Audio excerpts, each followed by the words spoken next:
प्रभु यीशु मसीह के सामर्थी नाम में हम मांगते हैं। तारीफ करो जोर से खुदाबंद। उत्पत्ति की पुस्तक उसका 46 और उसकी 31 से लेकर 34 आयत। तब यूसुफ ने अपने भाइयों और अपने पिता के घराने से कहा, मैं जाकर फिरौन को समाचार दूंगा कि मेरे भाई, मेरे पिता के सारे घराने के लोग जो कनान देश में रहते थे वो मेरे पास आ गए हैं। वे लोग चरवाहे हैं, क्योंकि पशुओं को पालते आए हैं, इसलिए वे अपनी भेड़ बकरी गाय बैल और जो कुछ उनका है सब ले आए हैं। जब फिरौन तुमको बुला के पूछे कि तुम्हारा उद्यम, तुम्हारा बिजनेस क्या है, तब कहना कि तेरे दास छोटे होते से ही पशुओं को पालते आए हैं, वरन हमारे पुरखा भी ऐसा ही करते थे। इससे तुम गोशेन देश में रहने पाओगे, क्योंकि सब चरवाहों से मिस्री लोग घृणा करते हैं। तब यूसुफ ने फिरौन के पास ये समाचार दिया कि मेरे पिता, भाई, भेड़ बकरियां, गाय बैल जो कुछ उनका है सब कनान देश से आ गया है और अभी वो गोशेन देश में है। उत्पत्ति 47 उसकी 5 से लेकर 6 आयत। तब फिरौन ने यूसुफ से कहा, तेरा पिता और तेरा भाई तेरे पास आ गए हैं, मिस्र देश तेरे सामने पड़ा है। इस देश का जो सबसे अच्छा भाग हो उसमें अपने पिता और भाइयों को बसा दे, अर्थात वो गोशेन ही देश में रहें। और यदि तू जानता हो तो उनमें से जो परिश्रमी पुरुष हैं उन्हें मेरे पशुओं के अधिकारी ठहरा दे। सब बोलो आमीन।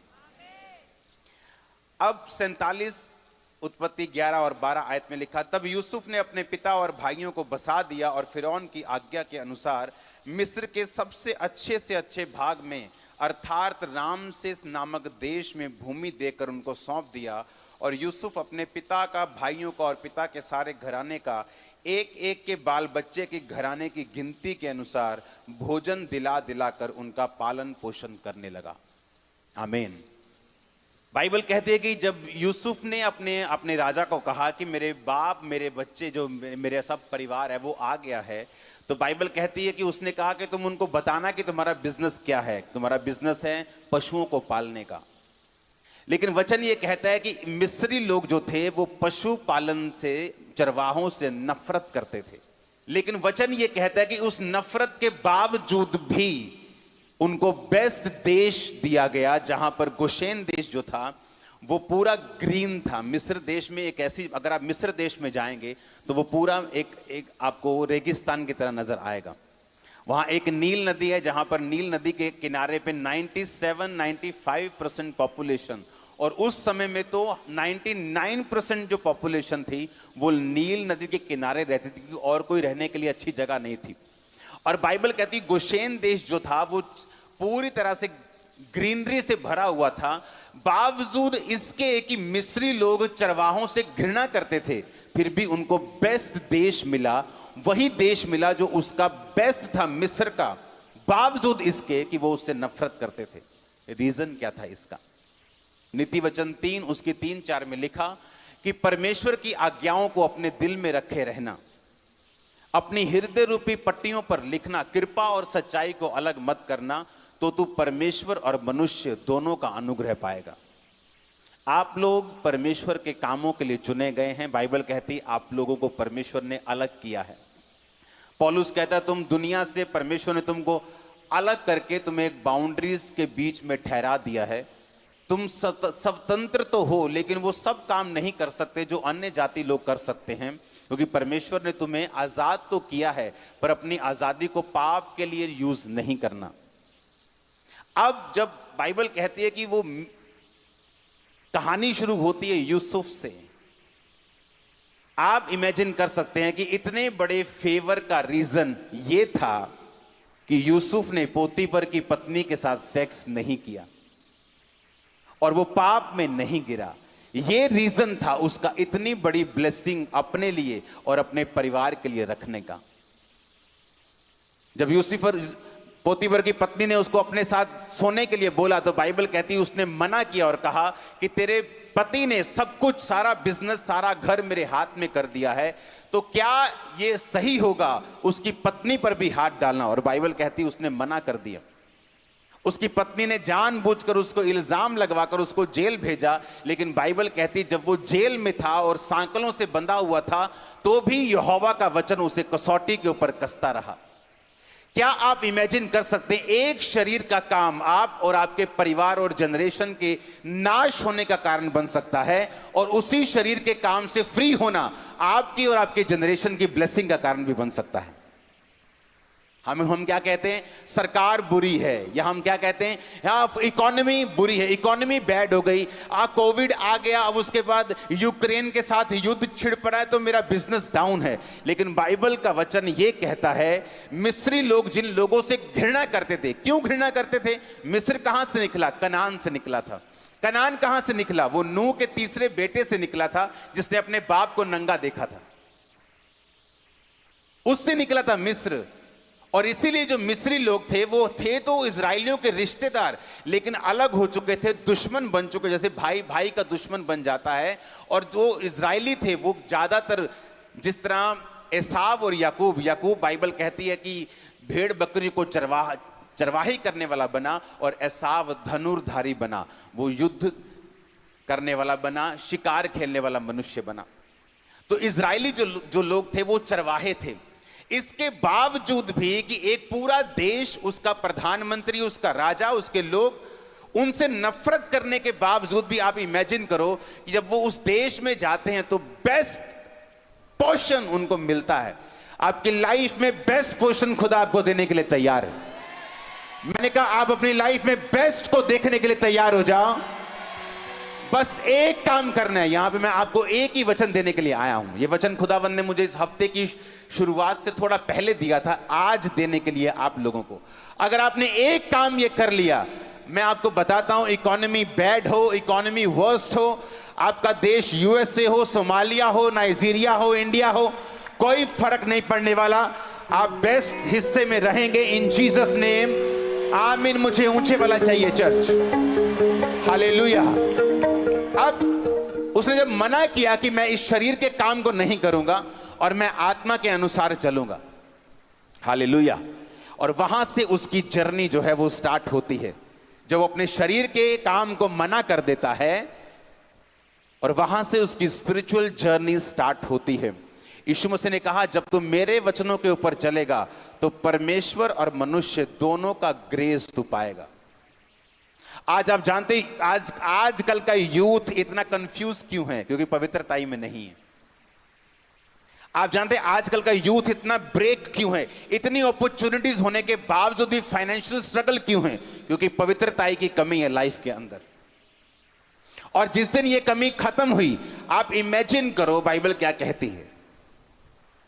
आप जानते हैं, अगर आप इस स्टोरी को आगे पढ़ें, उत्पत्ति 47 उसकी 18 से 24 और 11 से 12 पढ़ें, तो वहां पे बाइबल कहती है, जब सारे देशों में अन्न खत्म हो गया तो सारे लोग यूसुफ के पास जाकर अन्न मांगने लगे। तो पहले यूसुफ ने भेड़ बकरियां, गाय बैल के बदले में उनको अन्न देना शुरू किया। जब वो भी खत्म हो गए तो वो फिर आए, कहते अब सब कुछ खत्म हो गया, अब क्या करें? कहते हमारे पास सिर्फ जमीन रहती है। तो वो अपनी जमीन दे देकर उससे अन्न खरीदने लगे। और बाइबल कहती है सारे मिस्र की जो धरती थी वो फिरौन की राजा की हो गई, गवर्नमेंट की हो गई। तो यूसुफ जो धर्मी था उसने कहा, हम तेरे से पूरी जमीन नहीं लेंगे, तुम ऐसा किया करो, जमीन अपने पास रखो, इसका 5 हिस्सा 20% जो है इसकी जमीन का तुम राजा को दिया करना और बाकी से अपना पेट पाला करना। समझ आई कि नहीं आई? लेकिन वहां एक वचन लिखा है, वहां लिखा है, याजकों की भूमि यूसुफ ने अपने पास नहीं रखी। जब याजक लोग अन्न लेने के लिए आते थे तो बाइबल कहती है यूसुफ ने उनकी भूमि उधार नहीं रखी। याजकों के लिए एक स्पेशल अरेंजमेंट था जो यूसुफ उनको देता था। बल्कि वचन यह कहता है कि मिस्र के राजा की मेज पर जो भोजन होता था वही याजकों की मेज के ऊपर होता था। अब मेरी बात को ध्यान से समझना। पहले हमने क्या देखा कि जो इजरायली थे, परमेश्वर ने उनको नफरत करते थे वो लोग, उसके बावजूद उन्हीं लोगों में से बेस्ट दिया। हां के ना? अब दूसरा बाइबल कहती है जब पूरे देश में अकाल था, पूरी दुनिया में अकाल था, पर याजकों को तब भी कोई भी कमी नहीं थी। और यीशु मसीह के जी उठने के बाद वचन ये कहता है कि पहले याजक लोग सेवा करते थे, आप लोगों के लिए, मेरे लिए, विश्वासियों के लिए, बाइबल कहती है वो लहू को बहाते थे और सेवकाई करते थे, परमेश्वर के सामने जाते थे। लेकिन नया नियम ऐसा कहता है कि प्रभु यीशु मसीह ने एक ही बार में अपने लहू को बहाकर हमारा महायाजक बनकर और हम सबको राजा और याजक बनाकर इस दुनिया के ऊपर रखा है। अब बाइबल के मुताबिक जो याजक लोग हैं वो आप खुद हैं, क्योंकि आपको पाप माफ करवाने के लिए अब मेरे पास आने की जरूरत नहीं है। आप अपने घर बैठकर खुदा से कह सकते हैं, खुदावन मेरे पाप को माफ कर, मैं क्षमा मांगता हूं, मैं तौबा करता हूं, तौबा करती हूं, नेक्स्ट टाइम मैं ये काम कभी नहीं करूंगा। बाइबल कहती है आप माफ हो जाते हैं। और वचन ये कहता है कि आप खुद एक याजक हैं, और वचन ये कहता है आप राजा हैं। प्रकाशित वाक्य 1 उसकी 5 और 6 आयत अगर आप पढ़ेंगे आपको यह वचन समझ आएगा। इसका मतलब क्या, जब पुराने नियम में याजकों की भूमि नहीं गई, जबकि पूरी दुनिया की भूमि खत्म हो रही थी, कोई देश बचा नहीं था, कोई परिवार बचा नहीं था, अमीर से लेके गरीब हर बंदा अनमोल लेने के लिए अपना सब कुछ बेच रहा था, क्योंकि वचन कहता है कि 7 साल ऐसा अकाल पड़ा जो पृथ्वी के ऊपर कभी नहीं पड़ा था। कोई रेडी नहीं था कोविड के लिए, कोई रेडी नहीं था। रेडी था कोई रेडी नहीं था। कोविड जैसे ही आया, बड़े बड़े देश जो बड़ी बड़ी पिक्चरें निकालते 20-20 हजार करोड़ की, सुपरमैन इधर जा रहा है, सुपरमैन इधर जा रहा है, कहां गए सारे सुपरमैन? गायब हो गए थे उस दिन। कोई काम नहीं आया क्योंकि तैयारी नहीं थी। कोविड की कोई तैयारी, अकाल की कोई तैयारी नहीं थी। बड़े से लेके छोटी कंपनी, बड़े से लेके छोटा परिवार, सब इफेक्टेड हो चुके थे, सबकी जमीन खत्म हो चुकी थी सिवाय याजकों के। और वचन क्या कहता है? तुम एक याजक हो। इसका मतलब पता क्या है? कि लाइफ में कुछ भी हो, आपके देश में कुछ भी हो, आपके सराउंडिंग कुछ भी हो, लेकिन आपका नुकसान खुदावंद कभी नहीं होने देगा अगर आप एक सच्चे याजक हैं तो। याजक क्या करते थे? बाइबल कहती है वो सेवा करते थे।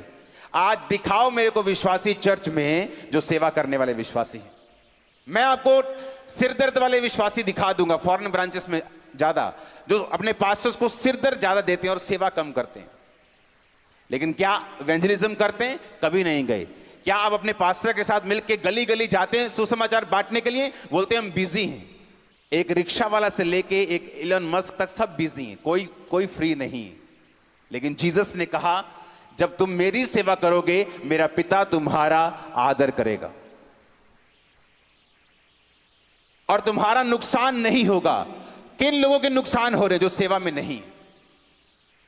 कौन लोग इफेक्ट हो रहे हैं? जो सेवकाई में नहीं, जो सिर्फ विश्वासी हैं, जस्ट चर्च जाकर ब्लेसिंग लेने की कोशिश करते हैं और यह नहीं मालूम कि अब बाइबल के मुताबिक तुम भी एक याजक हो और सेवा करने के लिए अपने परिवार समेत बुलाए गए हो। अपने पास्टर पर एहसान मत करो चर्च में जाके, क्योंकि तुम भी सेवकाई के लिए उसके साथ बुलाए गए हो। हालेलुया। और इसीलिए वचन कहता है कि याजकों की भूमि उसने मोल नहीं ली। उत्पत्ति 47 उसकी 18 से 24 आए, मैं 22 में पढ़ूंगा। पर याजकों की भूमि तो उसने ना मोल ली, क्योंकि याजकों के लिए फिरौन की ओर से नित्य भोजन का बंदोबस्त था। नित्य जो भोजन फिरौन उनको देता था वही वे खाते थे, इस कारण उनको अपनी भूमि बेचनी ना पड़ी। याजकों को अपनी भूमि बेचनी नहीं पड़ी। वो इस दुनिया की इकोनॉमी के इफेक्ट से आजाद थे। अगर आज आप फैसला करेंगे, पहला पवित्रताई में रहने का, दूसरा सेवा करने का, आप कुछ भी हो जाए, मैंने कहा कोई परमाणु हमला भी हो जाए, आप सेफ हैं यीशु के नाम। कोई ऐसा इकोनॉमिक इफेक्ट आपकी कंट्री पे आ जाए, लेकिन आप सेफ होंगे। और आप इमेजिन नहीं करेंगे, कोविड के दौरान मैंने चर्चिस को बंद होते देखा, सेवकाइयों को बंद होते देखा, बिजनेसेस को बंद होते देखा, चीजों को खत्म होते देखा, परिवारों को खत्म होते देखा। आप खामरा चर्च का इतिहास देख लो, उसके बाद हम 3 गुना 4 गुना 10 गुना शाइन किया हमने। रीजन, क्योंकि जो खुदा, जो बाइबल का खुदा है वो मेरा खुदा है, आज भी वो जीवित है, वो मुर्दा नहीं है। लेकिन प्रॉब्लम यह है मैं सेवा में हूं कि नहीं, या मैं पवित्रताई में हूं या नहीं। बिना पवित्रताई के बाइबल कहती है तुम परमेश्वर को देख भी नहीं सकते।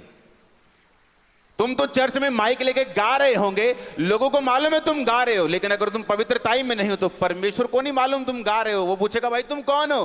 बोले मैं गा रहा था। परमेश्वर कहा नहीं, मैंने तो देखा ही नहीं कभी तुम्हें गाते हुए। नहीं प्रभु, मैं तो वॉलंटियर बन के सबसे आगे था, लेकिन मैं तुम्हें जानता ही नहीं हूं, कौन हो तुम? उसने कहा पवित्र बन जिस तरह तेरा बुलाने वाला। और अगर तू पवित्रताई में नहीं है, तू परमेश्वर को नहीं देख सकता, वचन कहता है। आप बोलेंगे मैं टाइदर हूं, कब दिया टाइद? मैं तो जानता ही नहीं, तू कौन है तू? आप बोलेंगे परमेश्वर तू मुझे जानता नहीं, हे कुकर्म करने वालों, मेरे सामने से दूर हट जाओ और लेफ्ट हैंड साइड चले जाओ, नरक में चले जाओ, जो तुम्हारे और तुम्हारे शैतान के दूतों के लिए तैयार किया गया। क्रिश्चियनिटी एक रियलिटी है, अगर इसे जिया जाए तो। आमीन। ये एक रियलिटी है। बाइबल कहती है उसने याजकों की भूमि मोल नहीं ली। क्यों नहीं मोल ली उसने याजकों की भूमि? बाइबल कहती परमेश्वर ने कहा मैं याजकों को बेस्ट तेल, बेस्ट दाख, बेस्ट दुनिया की सबसे उत्तम चीजें दूंगा, क्योंकि ये लोग मेरी सेवा में हैं। क्या कहा था जीसस क्राइस्ट ने 500 लोगों को जीवित स्वर्ग पे जाने से पहले? जाओ और सुसमाचार सुनाओ। क्या उसने प्रेरितों को बोला? क्या उसने अकेला पास्टर्स को बोला? उसने सबको बोला जाओ और सुसमाचार सुनाओ। तो क्या आप जीसस की कमांड को पूरा कर रहे हो या नहीं कर रहे हो? अगर आप नहीं कर रहे हो तो आप सेवा में नहीं हो। अगर आप सेवा में नहीं हो, आप याजक की कुर्सी छोड़ चुके हो। अगर आप याजक की कुर्सी छोड़ चुके हो तो जो लोगों के साथ हो रहा है आपके साथ भी वही हो रहा है। आपके घरों में भी वही कलेश है, वही बीमारियां हैं, वही श्राप हैं और वही इकोनॉमिक ऑपरेशन और डिप्रेशन है, क्योंकि याजकों की भूमि मोल नहीं ली गई। बाइबल कहती है याजकों के लिए नित्य बंदोबस्त था उनके लिए। जब कोविड आया तो लोगों ने कहा कि अब देखते हैं चर्चिस कैसे चलती। लोग बंद हो गए आने चर्चिस में, चर्च खाली पड़ी है, 100 एकड़ की चर्च खाली पड़ी है। अब देखते हैं क्या करते हैं ये लोग। आप जानते परमेश्वर कई बार ऐसे समयों को आने देता है ताकि लोगों को बता सके मैं इसके साथ हूं। वो बता सके कि वो पुराना इज़राइल का परमेश्वर, वो यूसुफ का परमेश्वर, वो इसहाक का परमेश्वर, वो पतरस और पौलुस का परमेश्वर, वो आज भी जिंदा है। वो बातें करने वाला परमेश्वर नहीं है। आज तक मैंने इतनी चैरिटी लाइफ में नहीं की जो 2020 में कोविड के टाइम में हमने की। लाइफ में कभी नहीं की। एक दिन में 35 लाख का चावल, एक दिन में 12 लाख रुपए का चावल, एक दिन में ट्रक से ट्रक आते थे, कॉन्टिन्यूस राशन जाता था लोगों के घरों में। हालेलुया। कोविड में लोगों को जरूरत पड़ी लेकिन चर्च तैयार थी। आमीन। खुदावंद ने कहा याजकों की भूमि नहीं कहीं पे जाएगी।